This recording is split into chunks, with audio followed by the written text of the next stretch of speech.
Dylan, to celebrate this podcast episode being the first one available on video, check us out on Spotify, by the way, or on YouTube, I've got a little game to play. Okay, good. I mean, I'm going to tell the customers right now that they missed out on you trying to do this 3 times because you were nervous about the camera being on. But let's go straight into the game. Do you know what I did? I broke the fourth wall like this. Ugh. Okay, you can't do that in a podcast. What a way to switch our viewers off straight away. The first ever time they viewed us to see your googly eyes staring down at them down the camera. And if you're listening, this is all nonsense. So let's get started with the game. I have got 3 statements, okay? And this first round of this game is this, right? You've got to guess which statement is something a child has actually said to me this week, and which 2 are not things. Yeah, this is like fresh out of the kitchen. What children have said to me this week. Only one of them's real though, okay? So, all right. First statement. Mr. Stevens, if you were a superhero, you'd be Eggman. And then the child proceeded to look at my head. Statement 2. My dad thought you were older than him, and it's his 45th birthday today. Solid start. And number 3. Does Mr. Price do more YouTube videos than you because he has hair?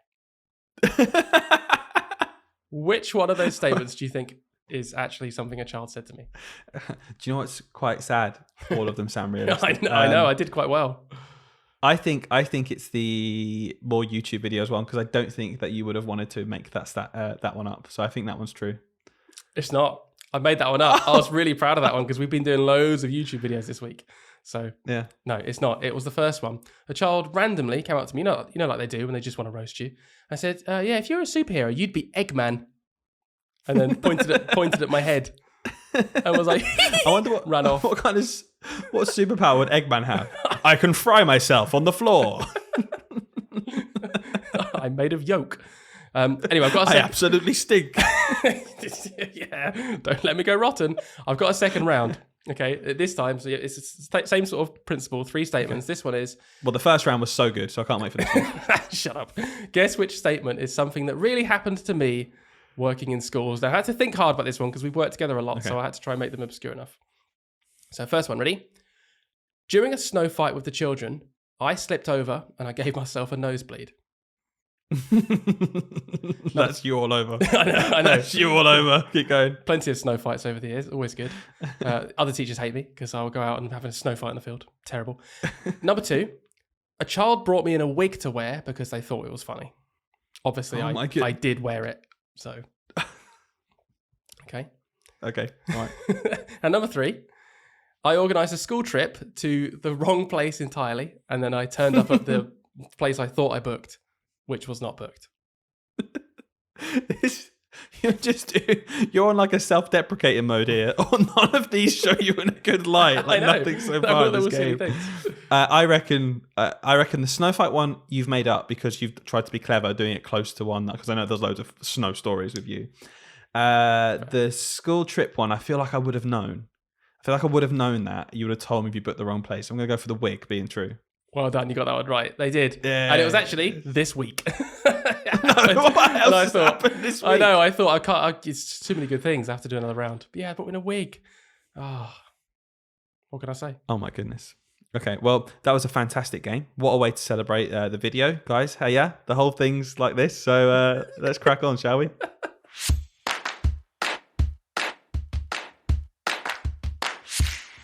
Hello, everyone. Welcome back to another episode of Teach, Sleep, Repeat. This is episode 14. My name is Dylan. And my name is Hayden.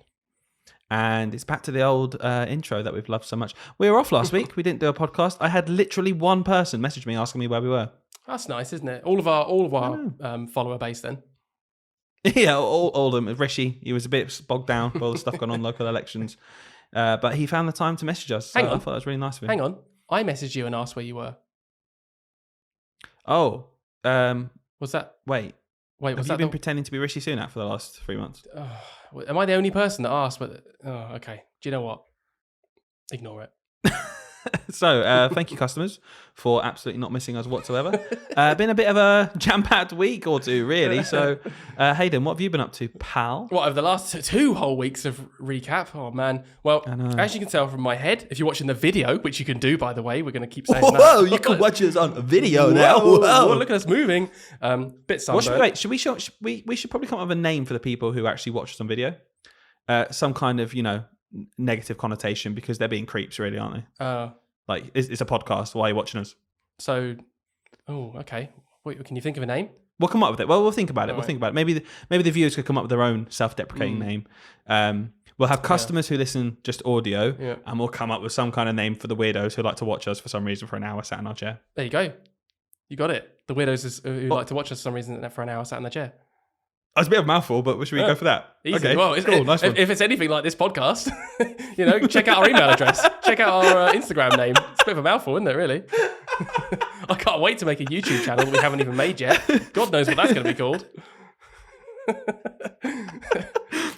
This is the place where you can get videos from Teach Sleep Repeat podcast from Hayden and Dylan and all the creeps who want to watch us via our video. Oh, God. Oh, it's terrible. Anyway, my week. Yeah, what have you been up to? My week. I won't talk about the main thing of my week because that's the main point of this podcast. Obviously, it's Sats week. We'll come back to that. But other than that, got a bit of a sunburn on my head. I know, I haven't got hair. And as you can tell, I thought it'd be really good for the first time we do record it on video if I had a stonking cold and I look horrible. So enjoy my crusty nose. I tell you what, if you are listening on Spotify and you weren't convinced before to come and watch this on video, crusty nose.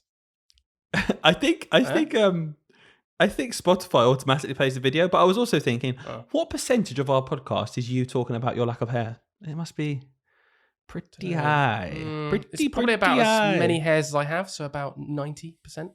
90. Oh. Okay. Yeah. Well, unless you're under a rock, we had a whole thing this week. Going back to episode 1 of the podcast when we had a bit of a chat with Charlie, our mate down Windsor.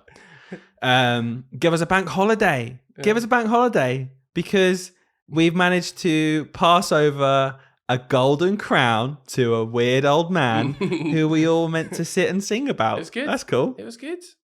I really enjoyed it. Someone made a really, really good edit of the moment in which he is crowned with the moment in which he's crowned in the Johnny English film, if you remember that from a long time ago.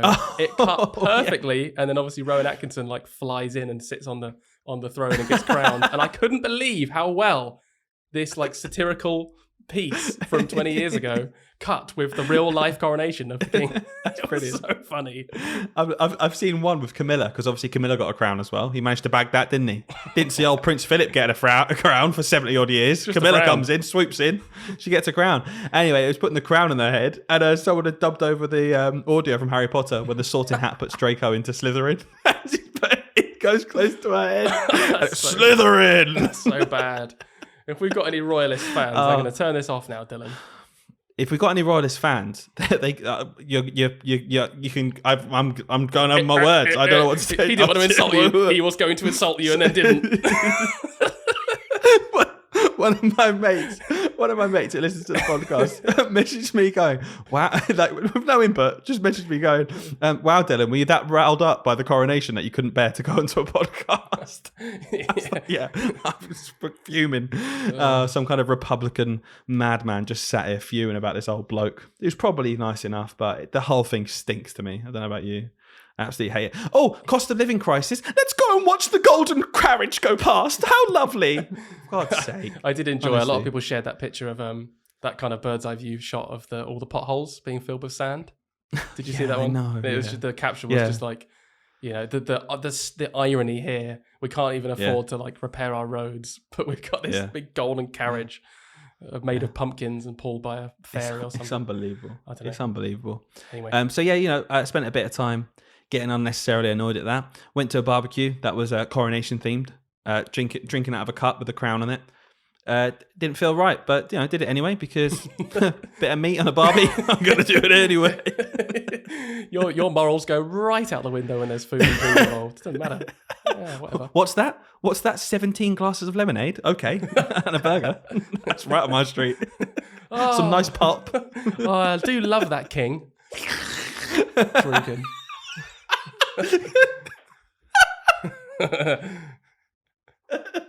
That's me. So yeah. No, not bad. But we're back now. We're back on the podcast, and I was thinking the whole time, I was like, I can't wait to moan about it. Because actually, what this is going to segue really nicely into is the bulk of this episode. So like you said, Hayden, it is SATs week for year 6. They're doing their Key Stage 2 SATs.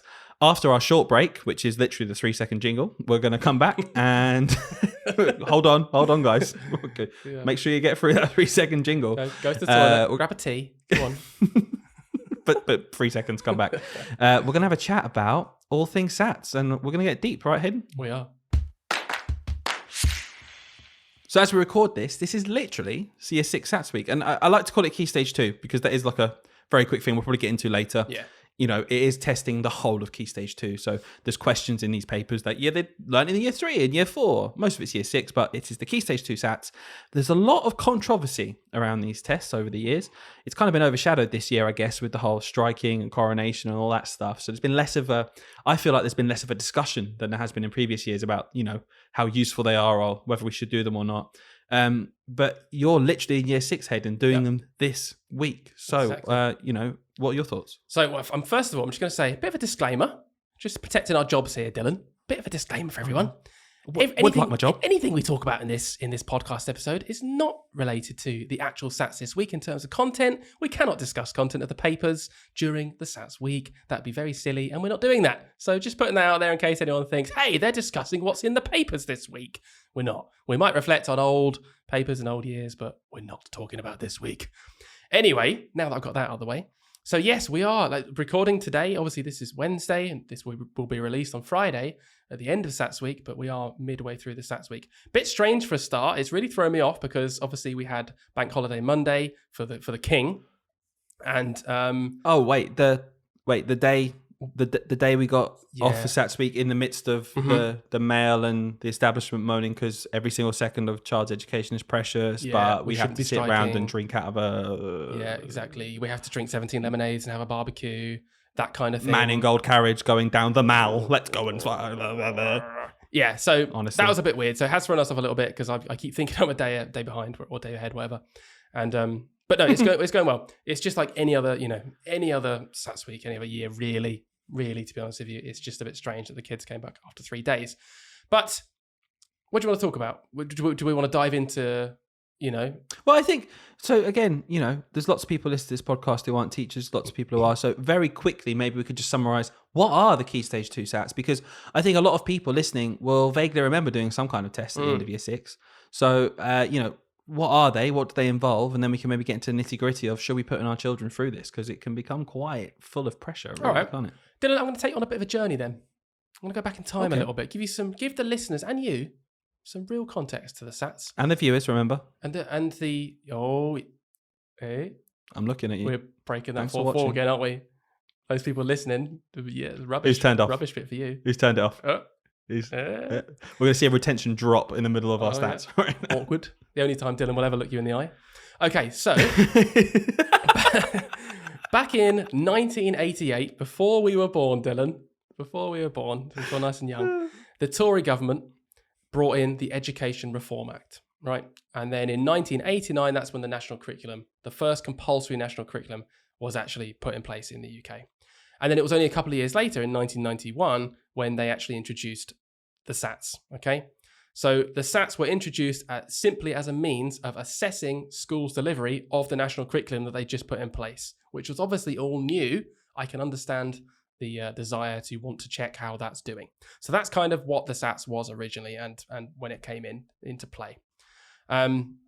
Originally involved in the SATs were 3 main subjects, which is now down to 2 subjects.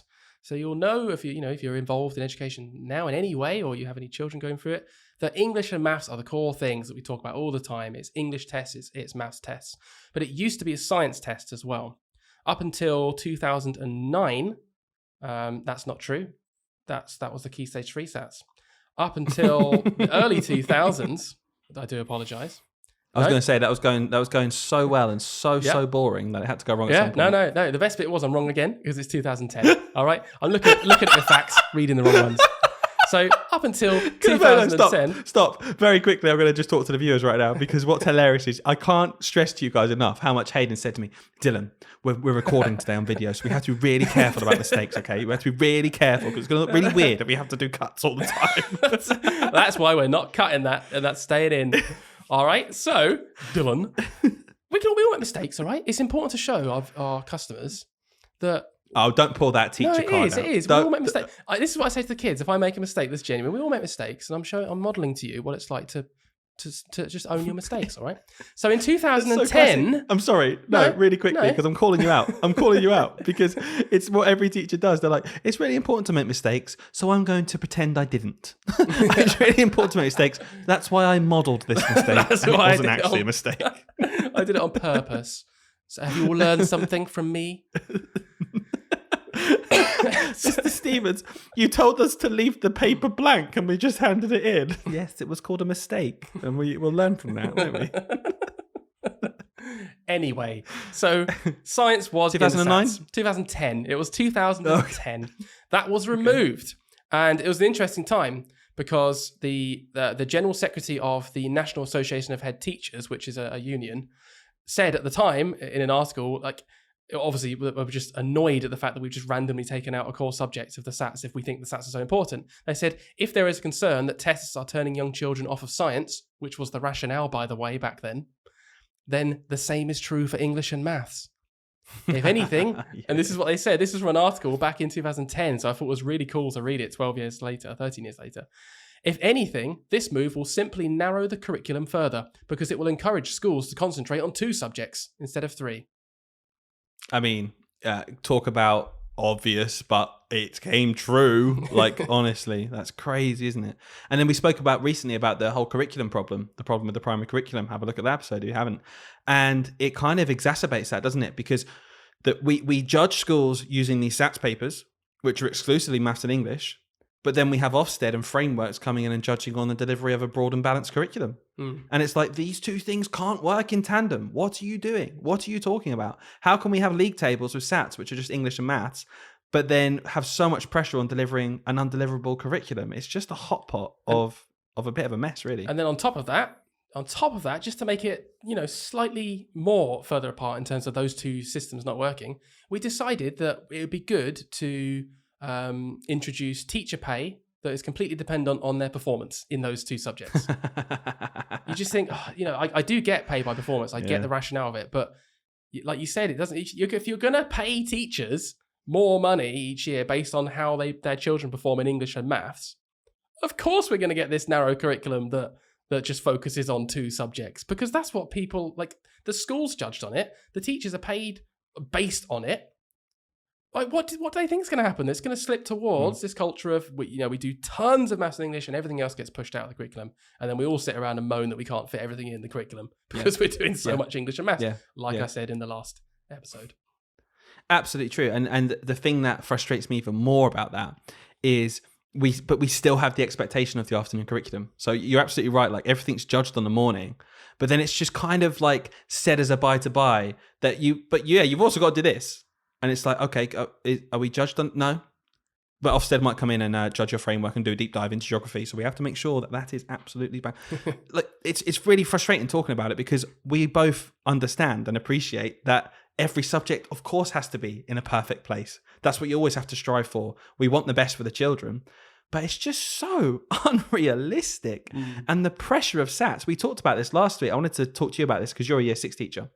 I've never officially taught in year 6. I've done placements in year 6. I've helped out in year 6. You're a year 6 teacher, having done the SATs for a few years now. Yeah. I wonder how you see something we coined a few weeks ago in one of our podcasts.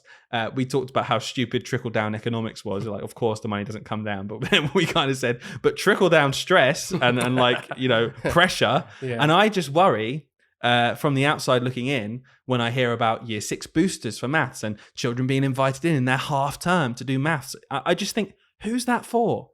That is for the school's league table results. And that is for this arbitrary measure of children's targets in secondary school from their SATs results. Children develop at different rates. I just find this pressure from the top down finding its way to the children and being so counterintuitive to like our aims as educators.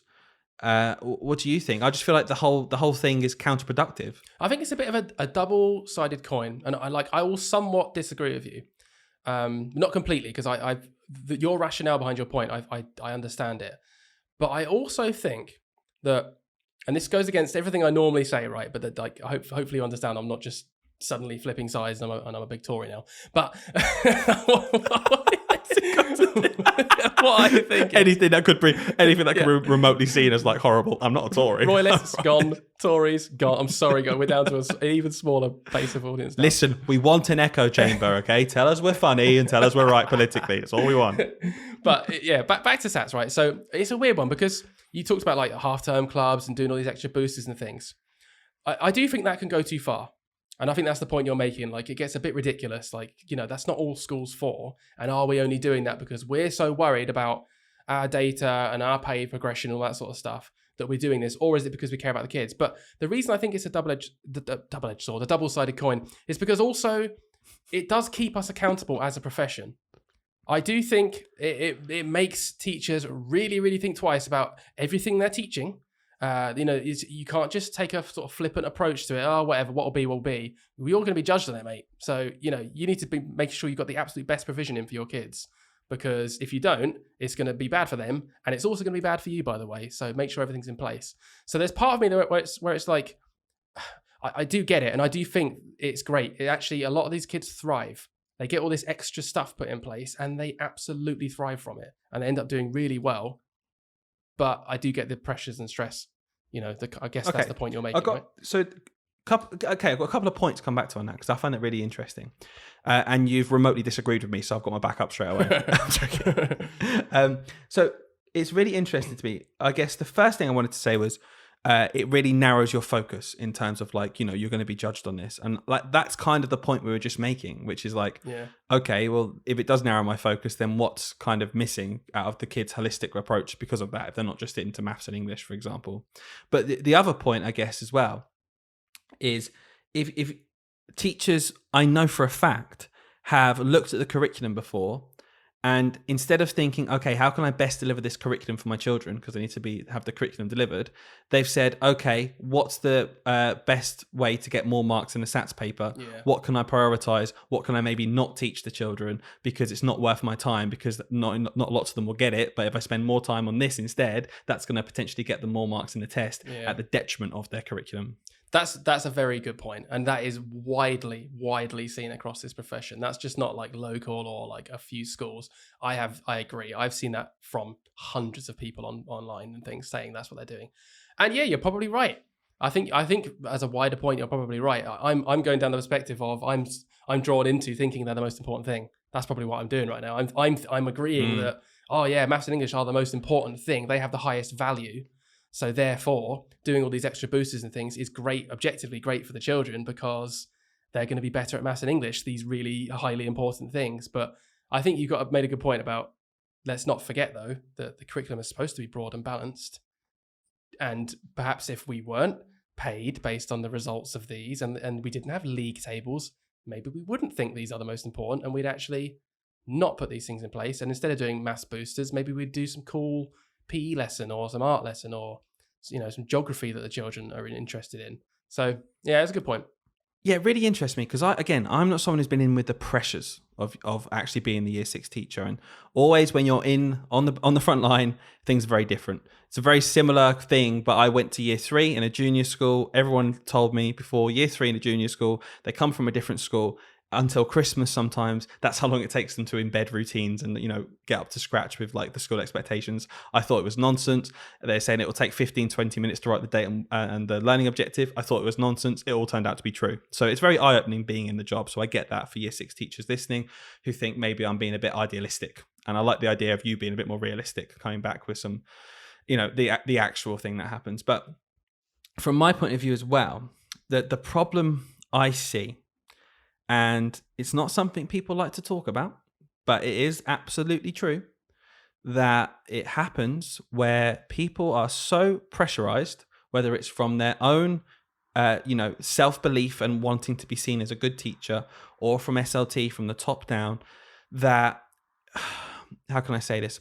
Not cheating, but absolutely there is such a pressure to get the right scores that, children might be, I want to say it's really politically correctly, because I'm not saying I've seen this happen, but I know for a fact that it does, that, people might be coerced or very tempted to kind of guide children's hands a bit and help a bit more than they're supposed to, or, go around and just say, oh, check that again kind of thing, because it's such a highly pressurized job. And I suppose we see it a lot more. It's linked to SATs because it's how we assess the children and we're judged as teachers, but with the writing moderations and things like that, where it's very tempting to just push that hand and be like, Well, you're right. And I'm sure, I imagine any normal human being is going to feel that pressure, right? To get these kids to perform. And I think what that does is highlight a really fundamental flaw of the SATs and kind of exams really in general, which is that it's a performance on one day to judge children on 4 years of learning. And it is kind of crazy, really, isn't it? If you think about it, like, let's take a typical grammar, punctuation and spelling test, right? So the children sit a GPS test within their SATs every year. And quite often on the lead up to SATs, we'll do mock tests and things like that, just based on previous years. And so I've become very familiar with SATs papers over the last 5-6 years. And each question is kind of designed to test an area of the curriculum, right? So if you actually look behind the scenes with the SATs, there's all these there's always coding that goes with every question, and it breaks it down. You can find out what the purpose of a question was, or it was testing their ability to use apostrophes in contracted formed words. All right. And there'll be maybe 2 questions on that in the whole paper. 1 usually, because there's so many objectives to teach across the Key Stage 2. And we know what the children can do.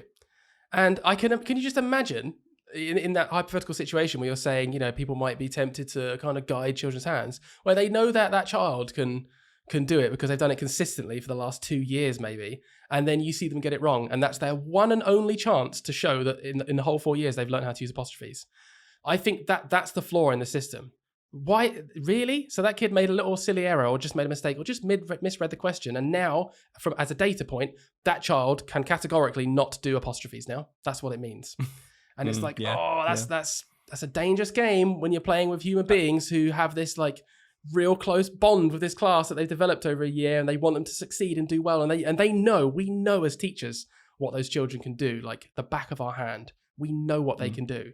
So it's a horrible. I saw a meme online, and it was very similar to this. And this is what I mean. I want to make it really clear. I'm not talking about someone stood there telling someone the answer. I'm not talking about that. That's just outright cheating. And I don't believe anyone does that. I know that very, very few, but I don't believe people do that. I'm talking about exactly what you just said, And I saw a meme, and it was hilarious because I remember this being in school. And it was this guy pretending to be a teacher, and he was being like a moderator walking around, right, in an exam hall. Yeah. And he walks up to the person. He's like this. He's like, oh, looking. I can do acting now because this is going on Spotify. Oh yeah, go on then. YouTube. So he walks up. He goes, oh, and he bends over, and he just goes, ugh, and stands up, goes to the front of the room, turns around and says, guys, you need to remember to check your answers really carefully, and just stares at the person. Yeah. It's like, I remember that so badly in school, where the teacher would be like, we need to make sure we check our answers, okay? Yeah. All of our answers, especially the page we're on right now. And they're like staring at the person they just saw off the side. In the real SATs, we have to, it's really strict for a reason, because at the end of the day, as much as we sort of joke about it and we say like how people might be pressurized, it is imperative that nobody does that. As we both agree, we've had this discussion before, like it can't be a standardized test if it's not standardized in the way it's delivered, right?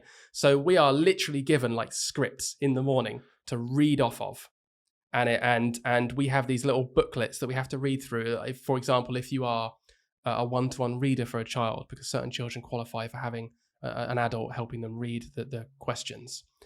There is like a whole guidance booklet of things you can and can't do, and you must follow it. And I get why they've made all these things. It's to avoid people thinking, oh, I'm not breaking the rules if I just, go and tap on the desk and get them to reread a question. I'm not helping them. I've not told them any content. I'm just, I've noticed that they've made a silly mistake and I know they can do this thing.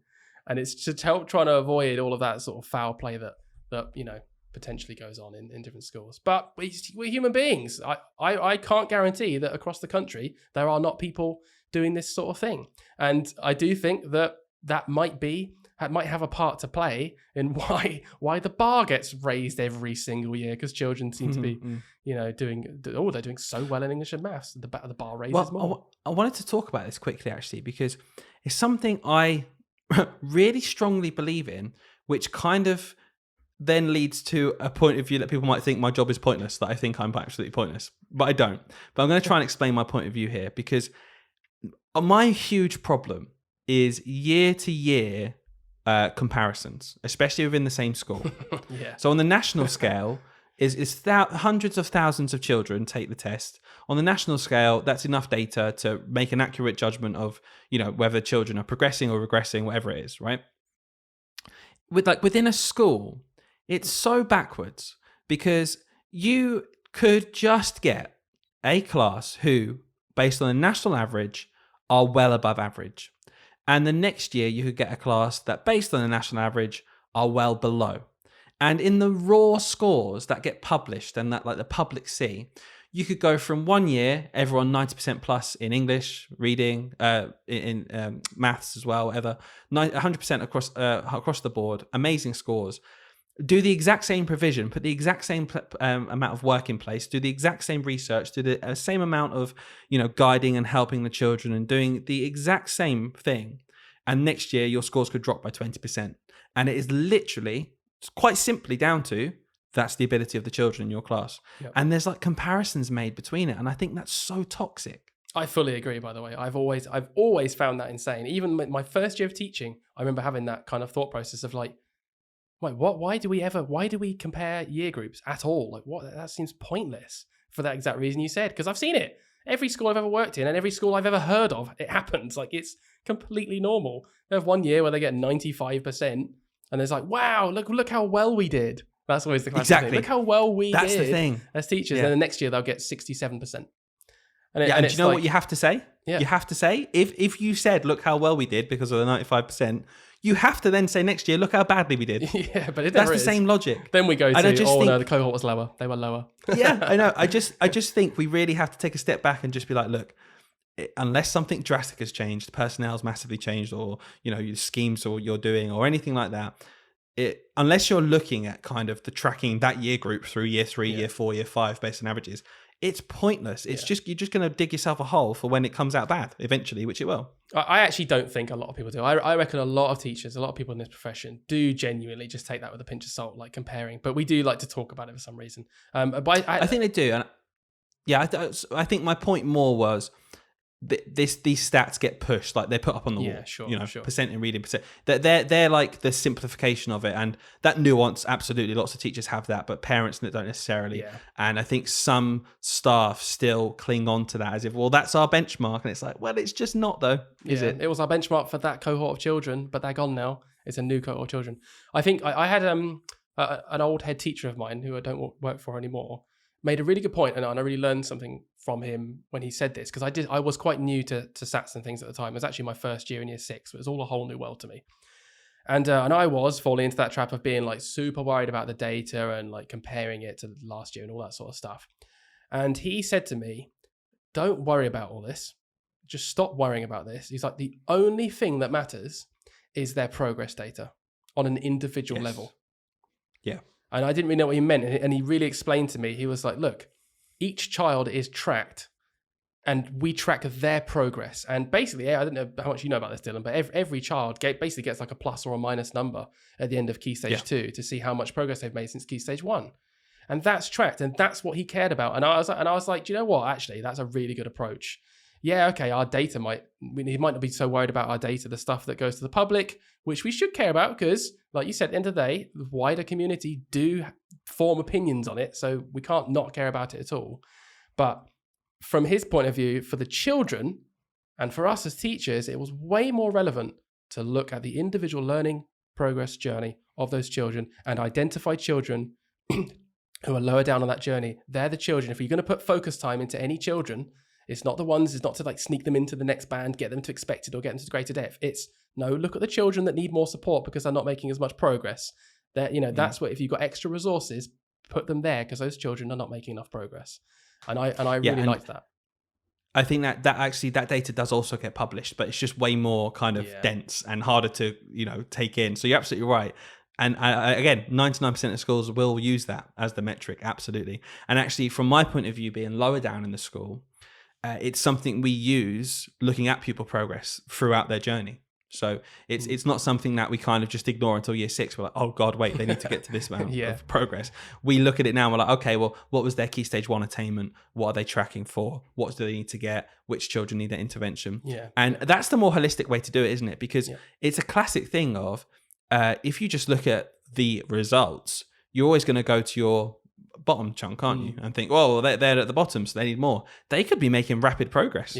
And your children in the middle could be stagnating and not making the progress they need. And it's really nuanced. And I just think the simplistic way sometimes frustrates me, because I just think, okay, it's way more complex than that. I can think of a good analogy, actually, that just kind of summarizes the flaws that we've just been talking about, right? So if we had a cohort of children that at key stage 1, let's say they're a really, really high ability cohort, and at key stage 1, we had 95% of them across the board was achieving expected. And then at the end of key stage 2, in year 6, we get 90% across the board, which looks like a great number by itself. 90% is a good number in the teaching world. Versus another cohort that came up from key stage 1 at 40% across the board, so really low, and then they ended at 70%. We'd celebrate, generally in the teaching culture and the wider community, we'd celebrate that 90% as like a wow, well done. Whereas objectively, progress-wise, the other set of data has made way more progress, and we should be way more celebratory of a cohort of children going from 40% expected to 70% expected. That's much better. And that, I think, kind of encapsulates the whole argument we were just having quite nicely. I guess the last thing that I was really thinking about, it comes to mind, hopefully we've kind of summarized what the SATs is and, the arguments for it and the problems it might face. But very quickly, children do actually, a lot of them, and it's important to say this because it's true, they do thrive off it. They really do. There'll always be children who are nervous about it. We need to help them. But you're right. There are children who love test week. They love having a go. It's what they do. It's almost for them like playing a game of football. I was speaking to a child today. I was having my lunch in the hall with the children, and he was just expressing how excited he was that the maths paper was coming up.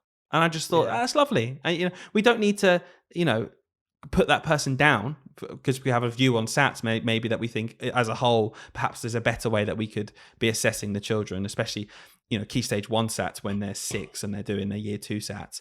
But, it also, there is a body of thought that these tests prepare them for secondary school, where tests become way more important, way more high stakes when it comes to GCSE, kind of gives them a bit of a dry run. And if they're going to have that anxiety around testing, why not have it at this point when they are old enough to kind of understand what's going on? They're very mature, a lot of the 10 and 11-year-olds who are doing it.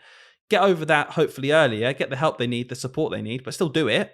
And then when it comes to doing secondary school tests, it's way more kind of par for the course, and they're more used to doing it. I can honestly say I have spoken to loads of children this week who are just thoroughly enjoying it, to be honest with you. They just are. They are thoroughly enjoying it. But there's, like I said, there's two sides to every coin. There are children also that are stressed and nervous, and that they're the children that we kind of focus on sometimes when we talk about negative sides of SATs. Dylan, I want to ask you a question. It's the question I get asked all the time by year 6s. I just want to know what your response is. Yeah, it's coming up. 92% in this podcast now of me being bald. So I get asked this all the time by the children and parents, to be fair.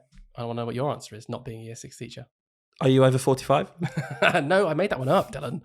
It is, and you probably heard it as well. It is, what's the point of the SATs? What would be your response? Like, as someone that's not taught year 6? I've not taught in year 6. The point of the SATs, from my point of view, the SATs, like we said, it tracks children's attainment of how well they know the Key Stage 2 curriculum in English and maths. That's the base one. It tracks their progress from progress points in the Key Stage 1 SATs up to Key Stage 2 SATs. I would say also it has kind of not hidden, but a lesser known value, let's say, and we can talk about the value of this, but it is used for predicted grades, isn't it, in secondary school? Yeah. It's used as a metric for that. And I know you go to secondary school and lots of schools will have their own way of, taking tests in the first few weeks to set the children however they want to set them. Don't necessarily use just SATs data, but that data is still logged on the government website and it's still used for progress. Like we said, it's used throughout primary school and the key stage 2 SATs, we can see how much they've progressed. That's just another point in the scale where they carry on learning in secondary school, and it's used again to track their progress, right? Yeah, and that's basically what I say to the children. I just say, look, I look at your key stage 1 data all the time just to make sure that people are getting to the right place. If you came up in as greater depth, so if those aren't listening, greater depth is kind of like working well above average in an area, then I want to make sure you're being pushed and you're on track to get to greater depth still, because that shows good progress. And I'll say the same thing happens now to your key stage 3 teachers.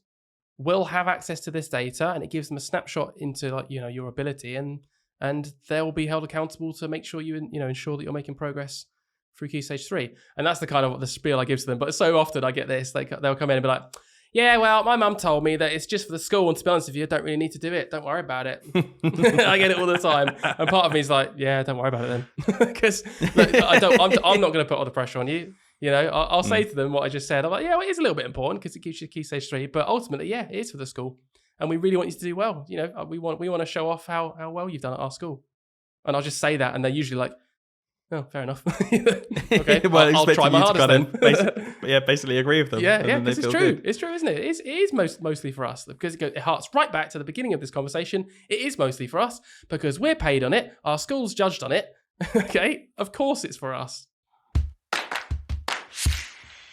I really enjoyed that chat. It was really good because as a non-year 6 teacher, but someone in a primary school setting, I know we're working towards that, and I know it's a journey through the whole of Key Stage 2. And yeah, so thanks for that. I always find it interesting when staff, when it comes around to SATs results, SLT will make a really nice concerted effort to say, but it's everyone's, it's the whole school journey, and it really is. But even as someone who's not in year 6, I kind of sometimes want to say, yeah, but mainly year 6, thank you.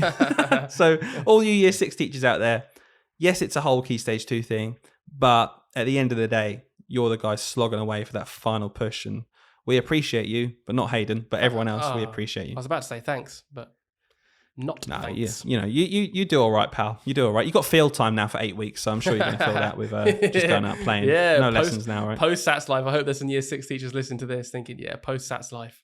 The stress does go away a little bit. We usually do performances at schools. That's quite a common thing in year 6. I don't know where that came from, by the way. It's a very bizarre thing, but it just seems to be English culture. It's lovely. Year 6 do I like it. Performance or something.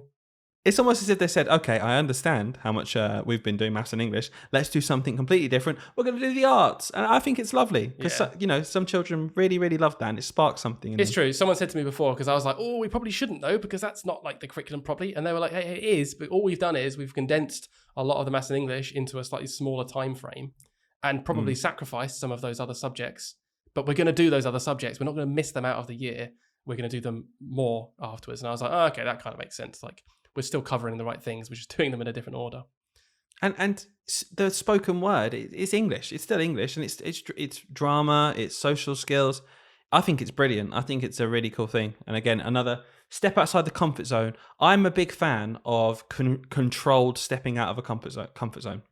And like as a school, we can do that to a degree in terms of stepping out your comfort zone, doing the test, maybe feel a bit anxious, stepping over that, coping with it, getting the right help, getting the right support. I think it's the same when it comes to drama. I did drama in secondary school, massively helped my confidence, hugely, and I loved it. And it just, I think that's something we can do in our job, and that is as useful as teaching them how to add a 3-digit number and a 7-digit number, in my opinion. Yeah, fair enough. Even if we have this skewed idea of value because of the way the thing works, you're absolutely right. It is just as valuable. So moving on to another conversation. I know we talk about this all the time, and our listeners might be like, oh, for God's sake, get over it at this point. But it's still relevant, okay? We've had all the strikes, obviously. If you're Is it about your hair? Oh, sorry. 93%. If you're listening to this way in the future, then you might, it might just be a distant memory now about the strikes. It might still be going on, to be honest with you, where the government are taking this. We might still be striking for the next 6 years. But mate, no one's listening now. Never mind. Yeah, but someone put a post on a Facebook group like over a week ago now, and I saved it because I knew I wanted to talk about it. I just want to read it to you, right? And I just think it just highlights what we were talking about in the previous episode. Here we go. This person said, I'm 26. I've been teaching for 4 years. Always wanted to be a teacher.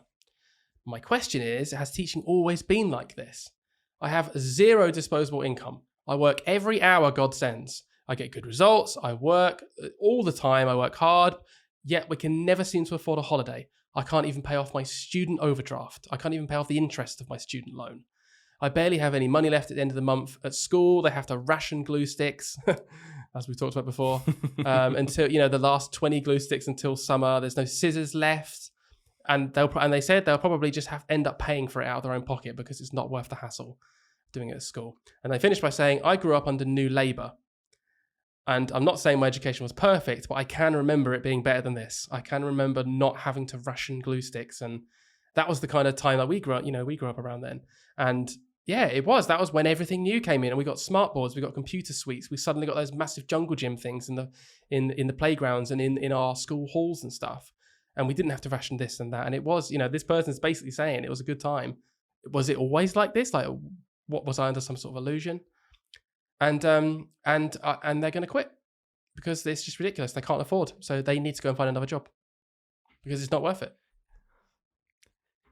It makes me feel so many different emotions, genuinely, because I don't care. We'll get political again because it is political, right? It is political. The squeeze on this public service that we live in, that we know because we literally work it, has been so devastating. And it makes me so angry that we don't collectively think as a country that our children deserve the absolute best. Not just what we can afford-ish, because we can still afford other stuff, but I'm going to say it's what we can afford. Not what we kind of think is okay. No, our children deserve the literal best. And she's absolutely right. And it's not rose-tinted glasses, it's the fact, because I speak to my parents about their time in school and older people, and they have very negative connotations of school usually because they used to get hit around the head with a chalkboard. Chalk rubber. They get hit around the head, and then they would say how they'd just skive, it was just rubbish, there was the teachers were horrible to them, etc. My time in school was unbelievable, and we constantly got new stuff, and it wasn't like a coincidence that I have such a positive memory of school, I don't think. And I remember the computer suites coming in must have cost so much money back then. Mm.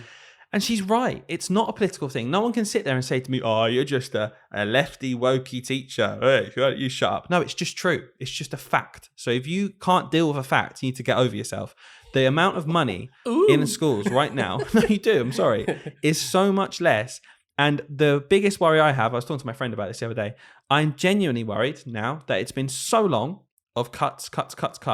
It is literally insurmountable. Like the amount of money you'd have to now pour back in just to get back to 2010 levels, never mind 1990s, is actually no longer affordable. And it's actually no longer affordable. We have been riding off of the back of all that money we pumped in the 90s for so long now. There's a reason that there's a whole meme culture around how primary schools look exactly the same as they did 25 years ago. Do you know why? Because they look exactly the same as they did 25 years ago, because everything we got new then is still the things we use now because we can't afford new stuff. It's the same. It's the same smart boards that I got when I was 10 that we use on the walls now, and like you said, the amount of money it must have cost to go from nothing to that, in such a short space of time versus the last 20 years where we've barely upgraded these things and said, oh, there's not enough money in the budget, we've got to cut a bit more. It's ridiculous. You're right. We'd need so much money now to actually go to the next level, if we wanted schools to look a bit different. It's the same kind of thing, with the NEU saying and the junior doctors saying that they're asking for, the junior doctors asked for a 35% pay rise. And the rationale behind it was because that gets them back to 2010 levels. And someone said, is that an unreasonable ask? And the guy, I remember watching it, he was like, no, it's not unreasonable. That's completely reasonable to say, oh, can I get paid the same as what I was getting paid 12 years ago, please? Yeah. Is that okay? Like, that's completely reasonable. It might not be realistic because of the state this country's in, but it's completely reasonable, isn't it? To say, oh, can I have the life that my parents literally had? Or is it actually going to be continuously harder for me? Because if a society has an aim at all, surely it's to make life better as time goes on, not to shoot itself in the foot by voting for Brexit and then pretending everything's fine after. Well, lots of people. Do you know what I heard today? I've got to say this right now. Go on. David Davis, the guy who used to be the Brexit secretary for the Conservative Party, big Brexiteer. Someone was basically listing off these things to him that's worse because of Brexit. And it's not even, we're 5 years down, that's 6-7 years down the line now from Brexit vote, and 4 years down the line from actually leaving, or whatever it is. Like, there is actual data now. Like, it's not just a projection that life's going to get worse. There's actually data now where it is life's got worse. And it's because of these things that came from Brexit. So this guy's reading off the list, the queues in Dover, the limited amount of time you have over in the European countries now, the loss in trade, the amount of money we've lost because it's no longer easy just to trade with our biggest trading partner. And his response made me want to reach through the camera and give him a piece of my mind, because his response was, back in 2019, when 2016, George Osborne said that it's going to cost each family £4,000 Brexit, and that was the scaremongering then. And I went back to my house where there were builders working on a building site, and one of the builders said to me, £4,000 for the cost of freedom, that's good by me. What? I said, his response to the list of things that's worse because of Brexit was, yeah, but people don't mind because it's their freedom. This one guy I met didn't mind, so everyone doesn't mind. Yeah, who was probably, I think he even said, by the way, that he was like the project manager. The guy who's probably on 90k a year doing this job. Yeah. $4,000 for our freedom. What are you talking about? Your freedom. What are you on about? You're less free now, mate, because you have to work more to get that $4,000. Yeah, what are you talking about? Honestly. Yeah. I just, it beggars belief. It really does. Well, relating back to that post that I read you, two things really. I want to come back to student debt. Maybe I'll talk about that another time. But someone in my family recently got into teaching, and she's really, really intelligent woman. And is she bald? No, she's not bald. Not everyone in my family's bald, actually. Okay. Fun fact for everyone. You might have thought that. I understand why people might have assumed that, but yeah. She's not. Because you're a massive bald head. 94%.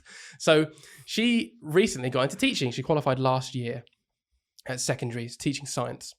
So a very important subject. Science is something that people are screaming out for as well. I saw and again, just a slight side point here. Someone the other day was talking about how their science department has not been fully staffed for like 8 years or something like that, because they just cannot get the staff, the specialists in to teach science properly. Why would you? Yeah, exactly. And this, what I'm about to say, proves exactly that, because she did 1 year teaching, and then on reflection went, wow, this workload is ridiculous. The pay doesn't remotely reflect it. The media just despises us and doesn't remotely show us in the right light. So see you later. I'm going to go be a chartered accountant. Exactly what I said before. Skilled professionals, the people we need because we want to give our children the best education, don't want to do this job because they can get paid more doing other things, government. That's why we need more money. It's not so that I can line my pockets. It's to attract better people to this profession to teach the future generation. And you can line your pockets. And I can line my pockets. That is part of it, okay? But there's so much more to it. I hate the state of what we're in. I summarize why I strike. I can't remember if I said this in the last episode, but it's my new go-to now, because I've kind of tried to narrow down why I'm striking if anyone asks me. And I'm striking to keep this job. You can't remember the way you said it. You forgot it. to keep the job in the because the builder I spoke to said that £4,000 was worth the freedom. I've prefaced something by saying how I've really narrowed it down to something so succinct. Yeah. Your face is like, oh, I've forgotten it. I feel like I remember what you said. It was not exactly what you said, but wasn't it along the lines of to make this job something that you still want to do, basically? Like you. Yeah. So that's it. I've thought the word now. I'm striking because I want to keep this job desirable for me to do. I'm not striking because I just am greedy and I'm like, oh, another couple £100, although it would be nice. Another couple £100, yeah, get my pockets. Because I'm striking because I want to do this job. That's what I said. I'm striking because I want to do this job. And very soon, that want to do the job will be lower than the realistic, like what you said with your family member, the realistic lure of a job doing something else, yeah, exactly that, for less stress and more money will very soon be overtaking it, if not already. And I'm just kind of ignoring it. Yeah, I fully agree. There is a point. I know what my skill set is, and so do you, because we're 8 years into this career. I know what my skill set is. I know what I'm capable of. There is going to be a point eventually where if this pay keeps stagnating, I would be stupid not to go and take the job that pays double that requires my skill set. Exactly. That's business. That's business, baby. That's how it works. But it is true, isn't it? And people always say, and this is true because it's why we're still here right now. Teachers do it for the love of, we do it because we love the job. And that is true. But there is a line. There is a point in which people won't do that anymore because it's so silly to do it based on the workload and the pay that obviously they'll just go do something else and be like, oh, it would have been nice to be a teacher, but I'm not stupid and I do want to pay for my house that I live in. So I went and did this. I went and became a chartered accountant. Oh. Yeah, it's like there's a certain percentage. I'm not going to put a number on it right now, but if someone offered me a 10% pay rise to go and do a job in an office somewhere that I thought might be more boring, I absolutely wouldn't take it. No. I'd be like, nah, that's not the threshold, right? That's just not. I do love this job.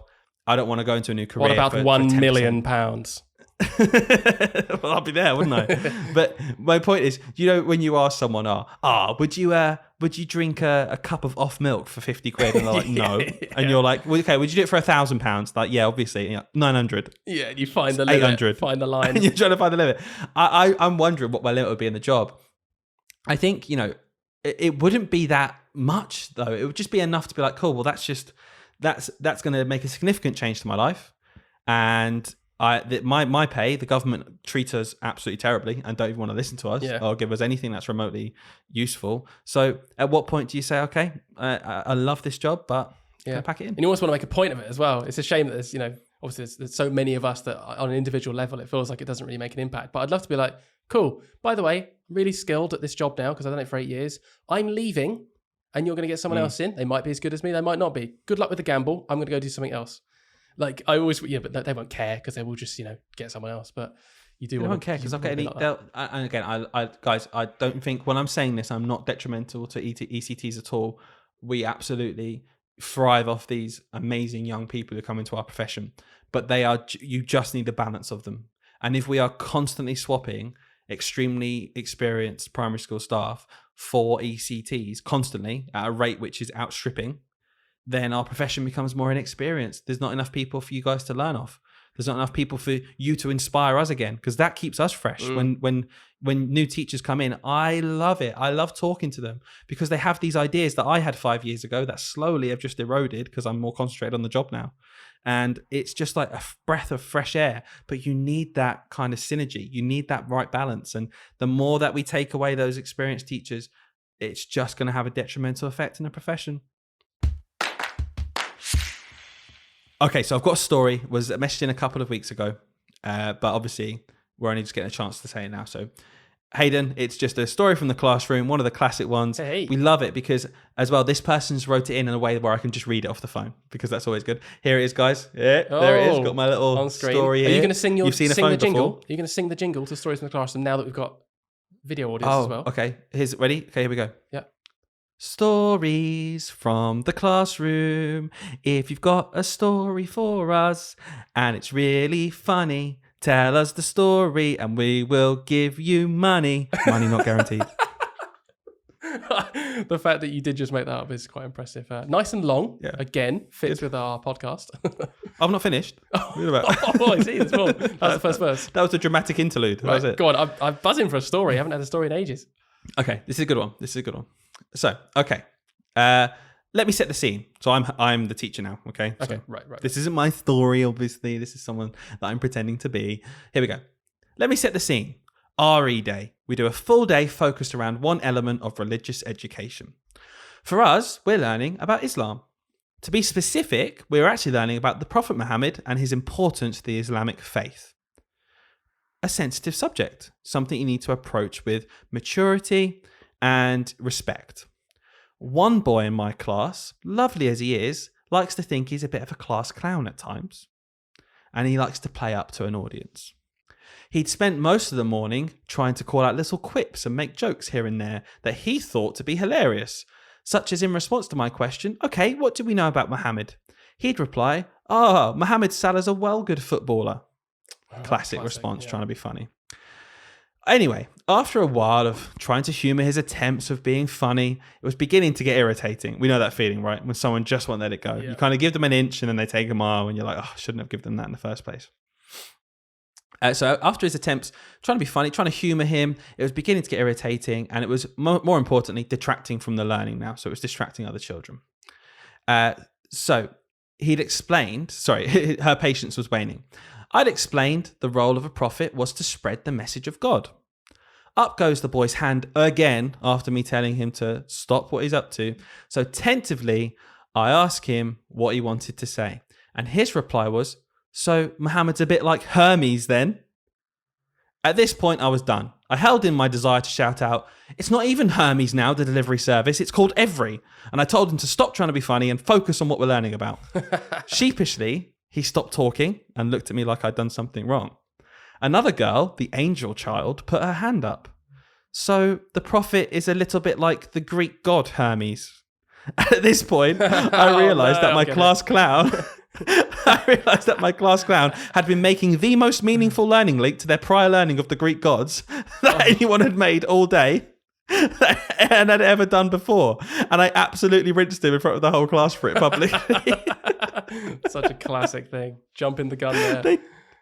They'd just done a whole unit on gods and he was making this unbelievable cross-curricular link. Stop it. Stop that. It's not even called that. It's called Every now. Luckily the teacher didn't say that.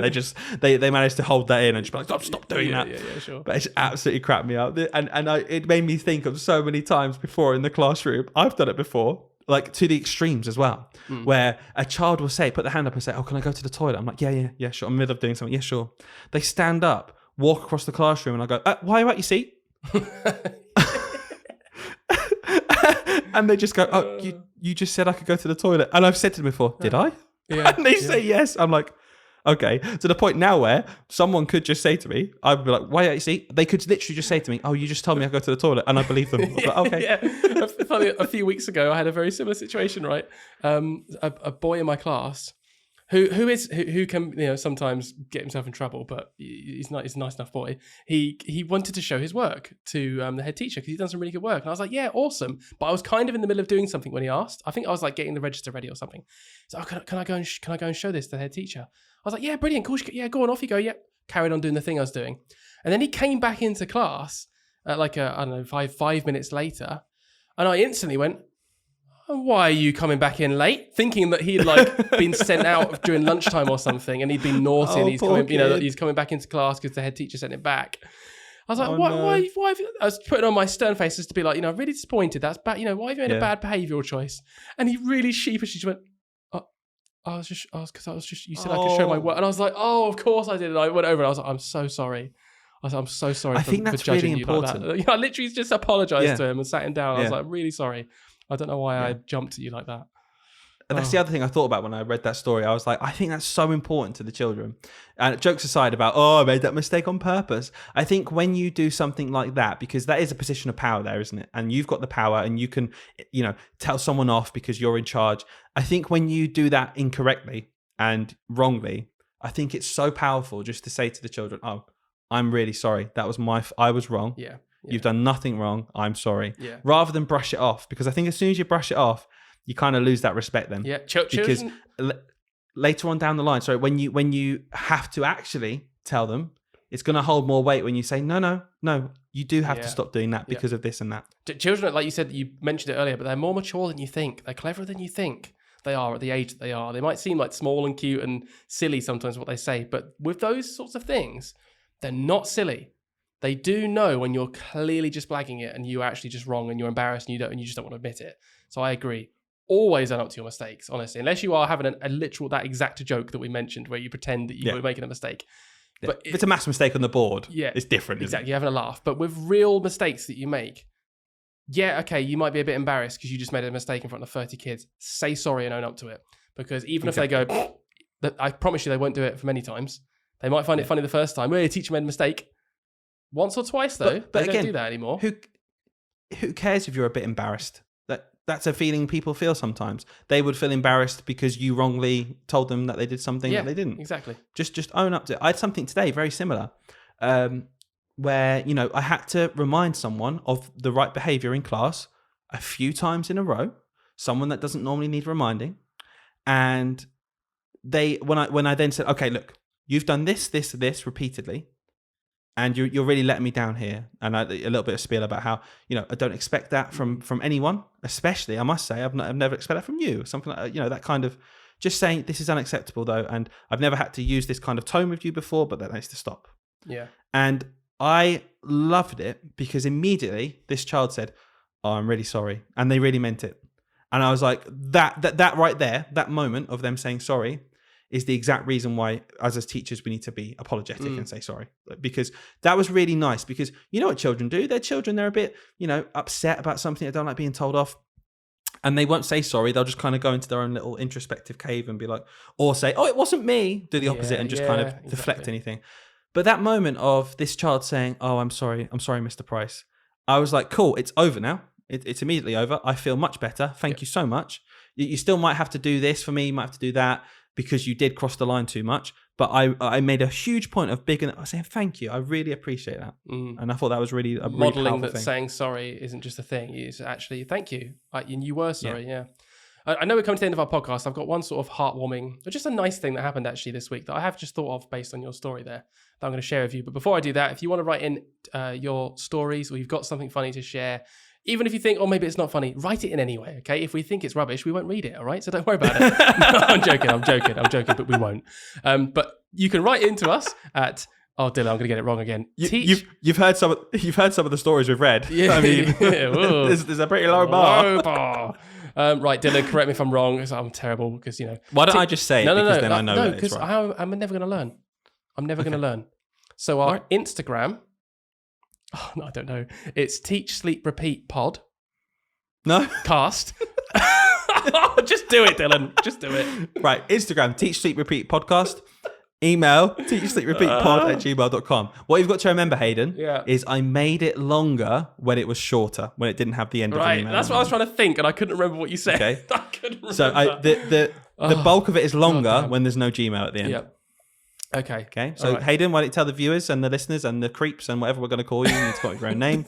I'm staring at you now. Ooh. If I swear, if you're watching this right now and you see me staring into your soul, I can't believe you just sat for an hour and watched this video of us just sitting here. I appreciate you, but I don't know what you think you're doing. And you could tell your friends to come watch it. You could tell them.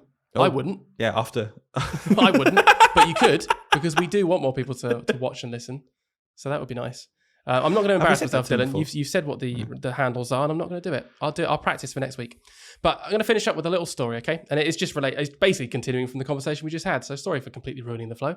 I had today. I spoke to somebody that I teach, and had a really nice conversation based on a reflection of a conversation we'd had 3-4 months ago, right?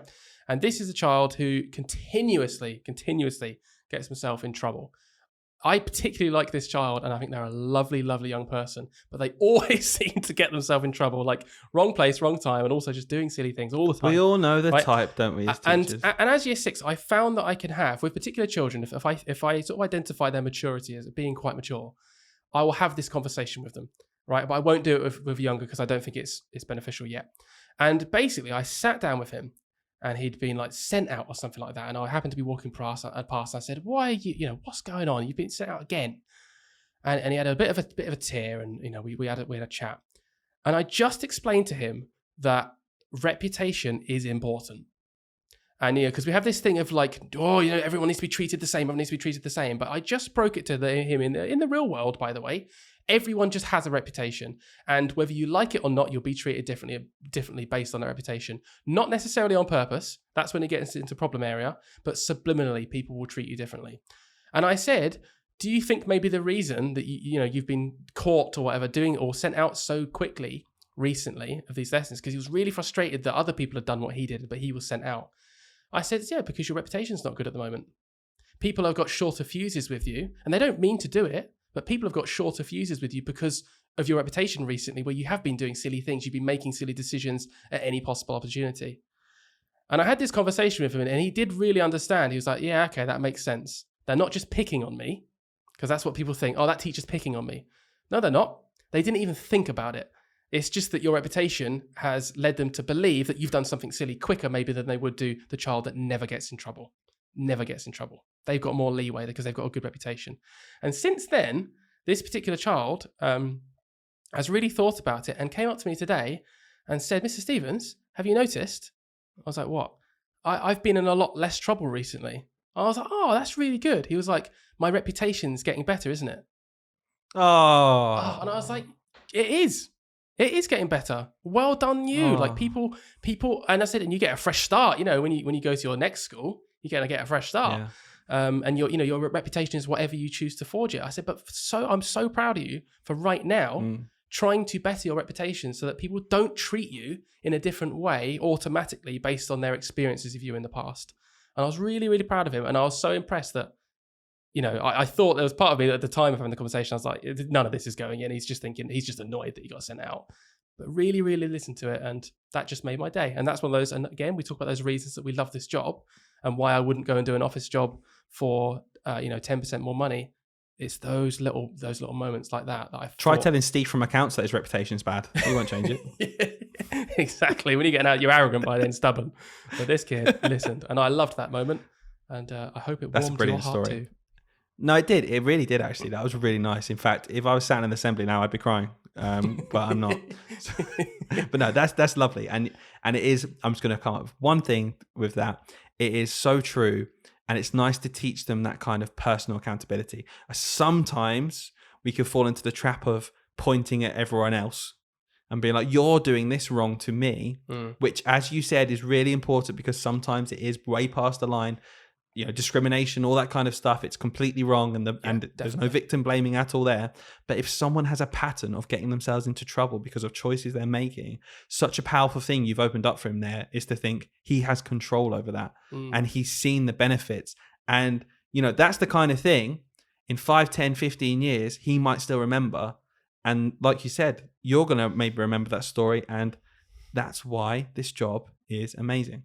And you probably notice I was saying I'm really careful when I talk about this sort of thing because if you're not at the right sort of maturity, I can understand why a child might just go home and say, "Oh, this teacher said I've got a bad reputation and they're picking on me for it." You have to be really careful because that's not what it is. And like you said, that there is a fine line between having a bad reputation and actually people just being discriminatory towards you for whatever reason. So you don't want to teach a child that if you're being discriminated against, it's okay, it's your fault. Like that's a really, really, really bad thing to teach people. So true. You cannot do that. Yeah. But the idea of reputation, I think he was old enough to understand it. And it all stems from my experience at school.